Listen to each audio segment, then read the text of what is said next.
Two new AMD powered NASes are here, and they're giving us features we've been asking for years. But do they cost too much? That's the question I set out to answer in this video. A NAS is a network-attached storage server. Traditionally, you stick some hard drives in one of these boxes and just store a bunch of data. But nowadays, you can use one of these to self-host anything. Like with Nextcloud, you could have your own personal Dropbox. Or Plex or Jellyfin lets you self-host all your movies, TV shows, and music so you can break free from greedy streaming services. Running all this extra stuff, and even just storing your files, requires more hardware performance and features than ever. Like now, in addition to hard drives, you might add multiple SSDs for caching.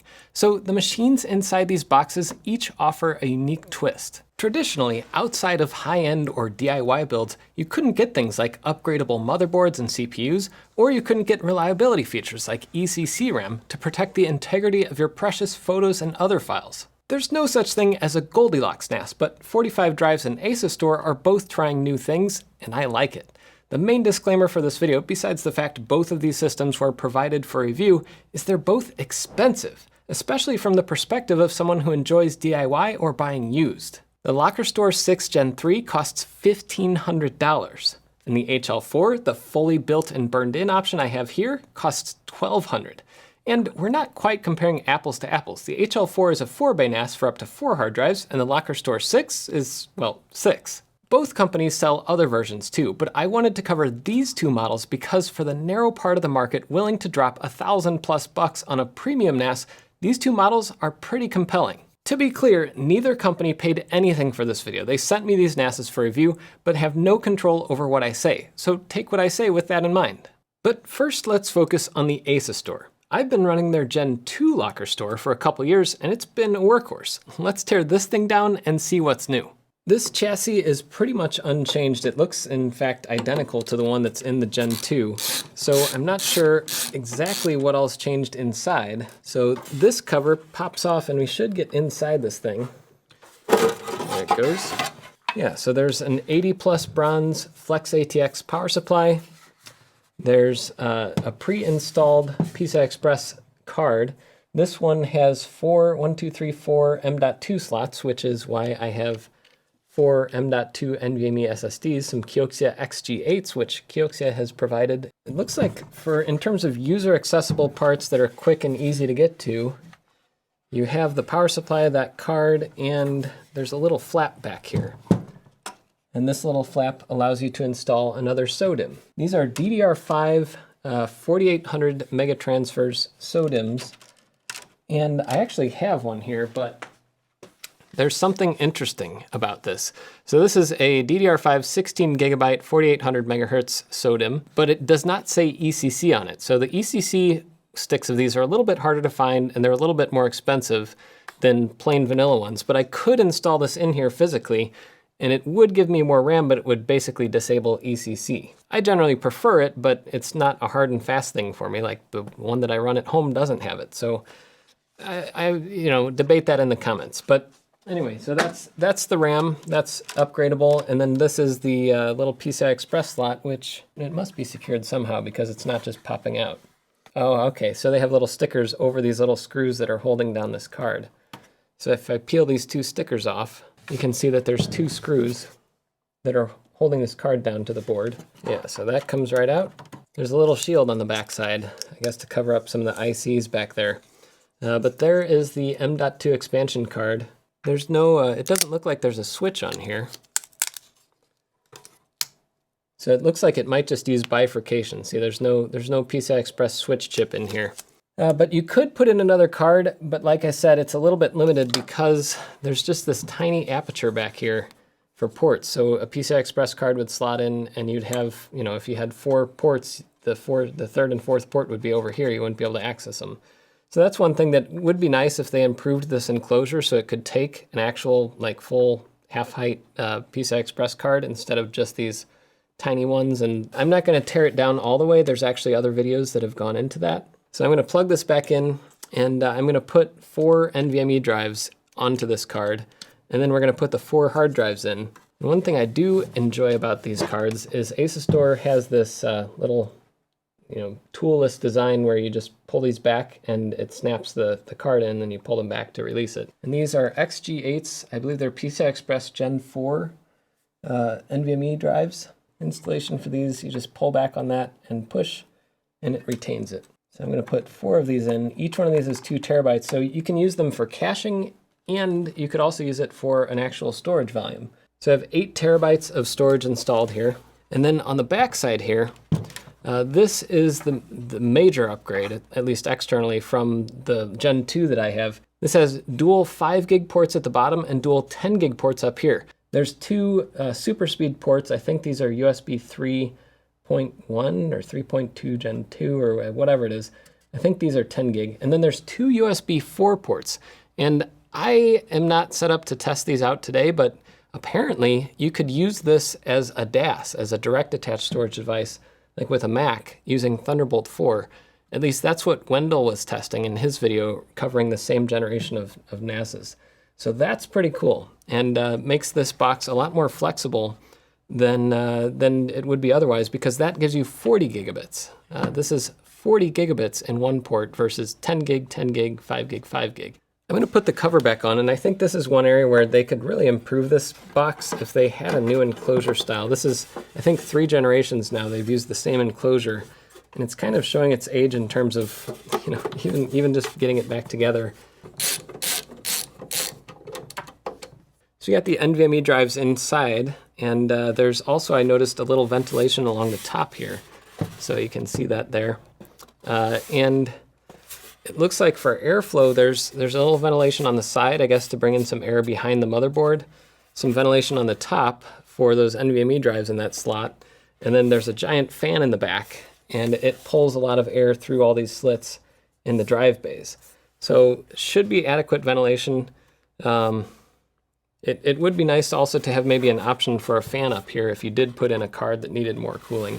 Or if there's no heat sinks on these M.2 drives.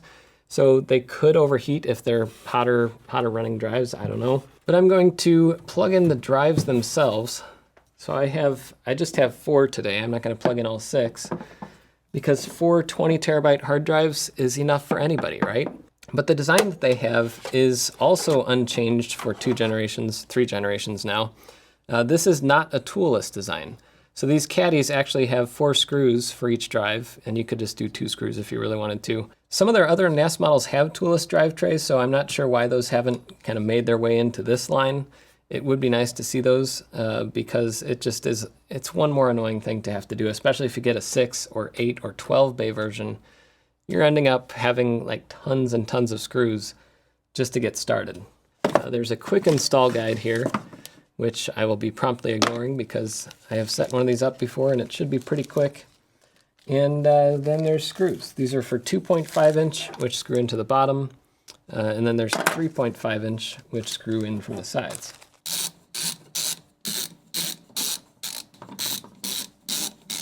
Okay, we have 4 hard drives, and I'm going to get these plugged in. And since I'm setting this up new, it doesn't matter which bay I'm putting any of these into.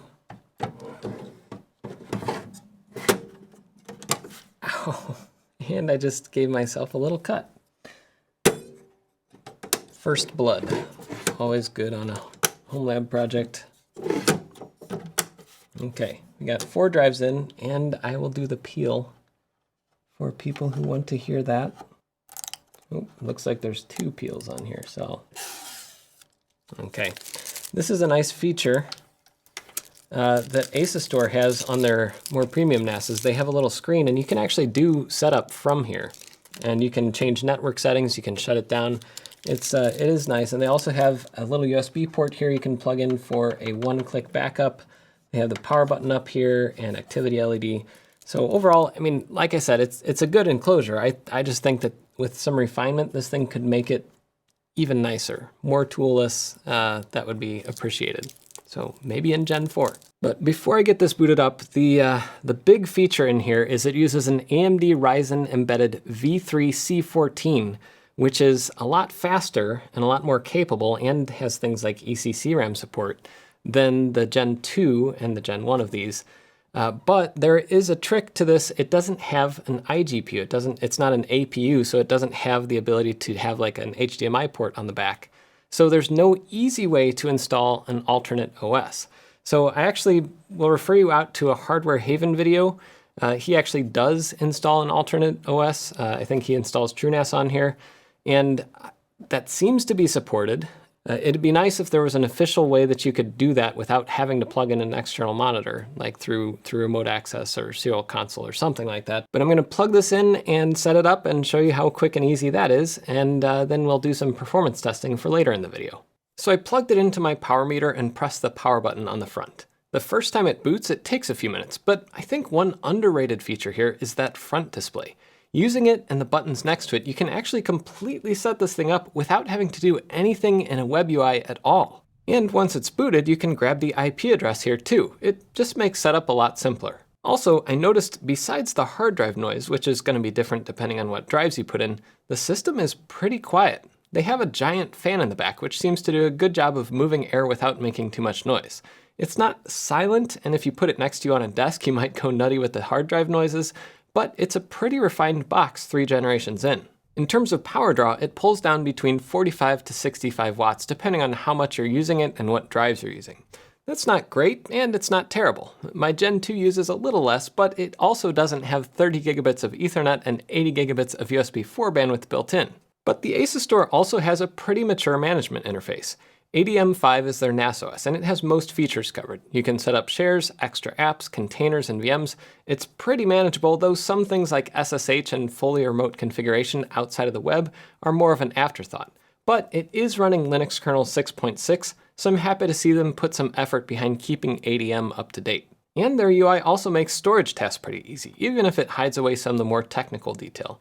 I put 2 SSDs into a read-write cache for my hard drive volume, and I also created a separate RAID 1 volume with the other 2 SSDs just to see how fast they could go. ASUSTOR also has their own cloud-based remote access, but I skipped that and used my own VPN. I'm not going to get into a full review of the ASUSTOR data manager system or anything like that. If you want to know more, I can't recommend RaidOwl's video enough. But before I get to performance benchmarks and my final thoughts on the ASUSTOR, let's switch gears and tear into the 45 drives unit. And this unit has a few party tricks. The first one, the front cover thing, has retained screws, which is nice, hinges open, and you have 4 drive bays. This is a completely toolless design, which I enjoy quite a bit. But it has some other party tricks too that we'll get to very soon. First, let me go ahead and install these hard drives, and I'll show you how nice that process is. I just noticed though that it doesn't hinge down quite flush. I don't know if that's just, you know, the tolerances on my model or what, but let's see if we can still get these drives in. There we go. Still goes in there. If the fan weren't on here, this would actually be a little bit easier, but we're just testing this out of the box. How is the experience right out of the box? The drives are certainly in there pretty tight, and I'm guessing the fan will just be touching them, so that'll kind of provide a little extra retention. There we go. They're all 4 in there, and that's it. So this one is, they say it's completely built and burned in. That means that it already has an OS on it. Usually when you buy a 45 drives box, you might do some extra setup work, but this one is meant to go out of the box with their Houston UI system. And the other party trick in here is, actually this is toolless as well, which is very cool. This also has retained thumb screws, just 2 on this side here. And you'll notice that it just sprung up a little bit. This is actually just a mini ITX motherboard inside of a hinged system. This is actually a joy to work on. The cabling is a little bit concerning, just because it's all kind of tied up pretty tight, and you have a few bends that are a little bit alarming. But if you're not rebuilding this thing on a daily basis, I don't think that's going to be a problem. But this model, I have the base model fully built and burned in with an AMD Ryzen 5 5500 GT, which has an iGPU. It has Radeon Vega 7 graphics. And so AMD actually calls this thing an APU, not a CPU. And so things like GPU accelerated transcoding should work on this. Support for that on AMD platform is a little bit better in Jellyfin and Plex. And even if that is not the case, there's a full PCI Express slot. Now, you're not going to be able to fit a 2-slot card or something like that in here. You could just do 1 slot, but that is very cool. And I did notice that shipping somehow, even with the great packing that they had, shipping has damaged the corner on here. It's a little bit bent. One downside to this particular platform, the one that they have, is it doesn't have ECC support, but it does have full-size sticks of RAM. It's basically a PC in a box that's the size of a NAS. It's very cool, this design. And I just noticed they even have this very nicely detailed laser-etched HL4 logo that's on both sides here. There's no exhaust fan, but there is space for one, so it looks like there's space for a 120 mil exhaust fan back here. They have the thin fan in the front for the drives. They have the fan on the CPU cooler. This is a slim CPU cooler because they don't have a lot of vertical space here. And then they have a little fan over here that kind of, I guess, intakes some air for the motherboard and whatever card you might have.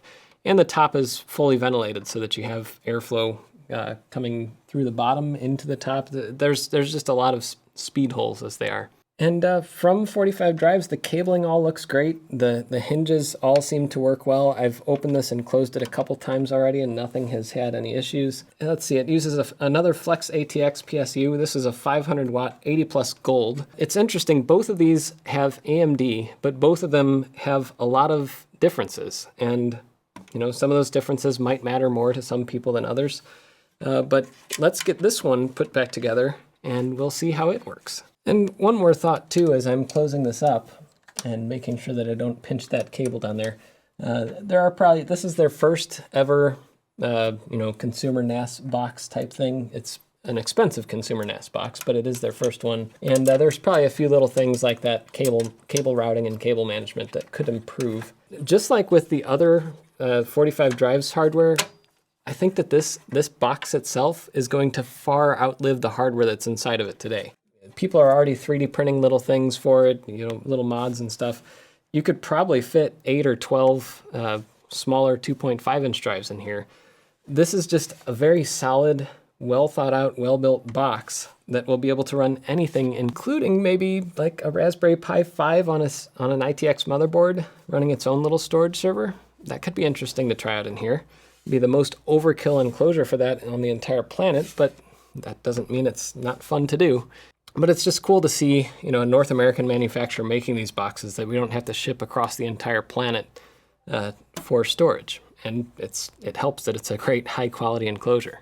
When I turned on the HL4 the first time, the fans all ramped up to 100% and that was pretty loud. But even when it settles in at idle, it was still 4 dB louder than the ASUSTOR. It seems like a lot of that noise was coming from this front fan, and maybe if they update the front design, they could optimize the airflow a little more and get this thing a little quieter. Because unlike the ASUSTOR, I could hear the fans on this thing louder than the hard drives. It isn't terrible, especially if you're gonna run the thing in like a closet, but it definitely isn't as quiet as I had hoped seeing all the Noctua fans. Also, unlike the ASUSTOR, there's no front panel status at all. The power button's on the back, and the only thing that you can see from the front, if you move your head around and look through the ventilation holes, are some RGB LEDs under the motherboard. Now, score 1 for RGB, I guess, but it is a little annoying having no front panel I/O, LED, or power button.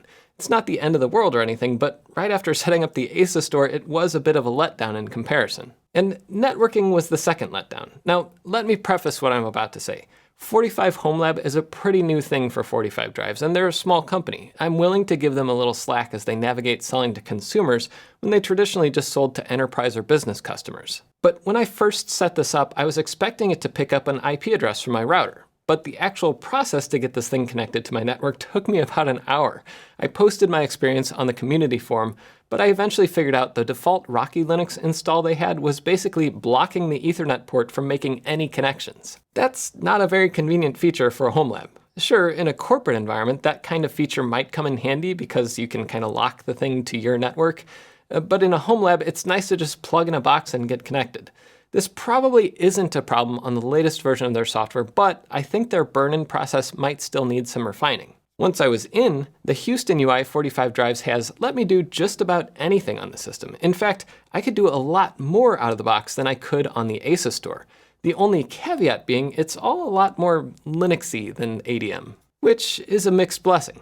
Something like setting up a storage volume, enabling Samba, and adding a user took a few more clicks in Houston than in ADM. And there are weird quirks, like if you enable SMB shares in ZFS volumes, that kind of nukes the regular Samba share settings, and that wasn't obvious in the UI. And when there were problems, I'd have to kind of figure them out myself. There aren't a lot of guides from 45 drives for common issues you might run into. But like I said, 45 drives is new to this. ASUSTOR has been in the game for over a decade now, so I don't expect the software on the 45 drive side to be quite as polished. They have been improving though. I noticed they even have personalized hardware overview pages like this one showing all the storage, or even this one showing the entire motherboard, and you can hover over things and see the specs. It's a nice touch, and I like the direction 45 Home Lab is heading. For an excellent overview of the 45 drives lineup, check out Craft Computing's video where Crafty Jeff walks through everything, including the backstory to why this thing is so kind of different.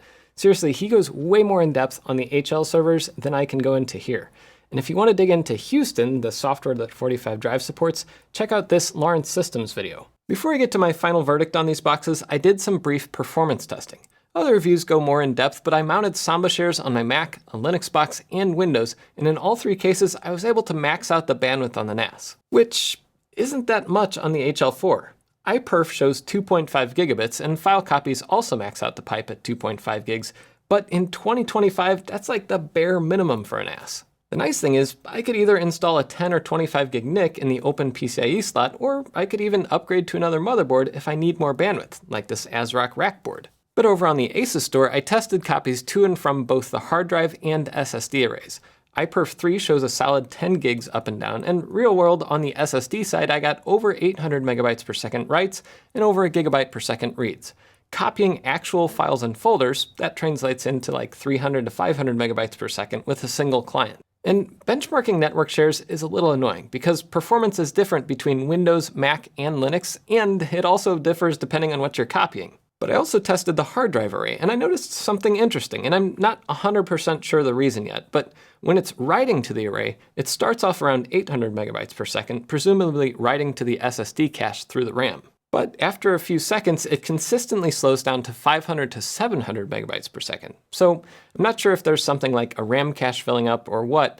In any case, I didn't have any problems with the bandwidth, and for a 4-drive hard disk array with RAID 5 and an SSD cache, that's acceptable. I think the Ryzen CPUs in both these systems are adequate for all the I/O they have. I do wish the HL4 had more networking bandwidth out of the box though. For a system that's more than $1,000, I think 10 gig networking is a bare minimum now. So there's a lot to like about both of these approaches. A lot of my gripes with the HL4 are with the software, but you know what? I could just install Windows, Unraid, TrueNAS, or whatever else I want on here without much hassle. On the hardware side, I'm a little nervous about cable management, especially if it has to be opened and closed a few times.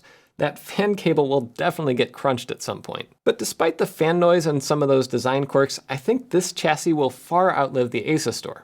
And having a full-on ITX motherboard means you get tons of little features you don't normally get in a NAS, like full-size PCIe and built-in Wi-Fi. And who knows, maybe I could downgrade this chassis and build the most overkill Raspberry Pi NAS on the planet. But in terms of just buying a NAS to use as a NAS, I think I'd stick with the ASUSTOR. It is a little more limiting for non-storage use cases though. No iGPU means no built-in transcoding, so it's not as useful as a media server. And ADM's App Store limits you to just the built-in VM and container solutions, which aren't bad, but if you want to get more advanced, they definitely don't grow with you as you go. The proprietary hardware design means upgrades besides maybe faster drives or more RAM are out of the question. Because there's no easy way to upgrade the motherboard or CPU, this whole box is going to be obsolete in like 10 years. I have links to both of these boxes in the description, and I'd love to hear what you think. DIY or buy? Are these just way too expensive, or do you think they'll find a niche? Until next time, I'm Jeff Geerling.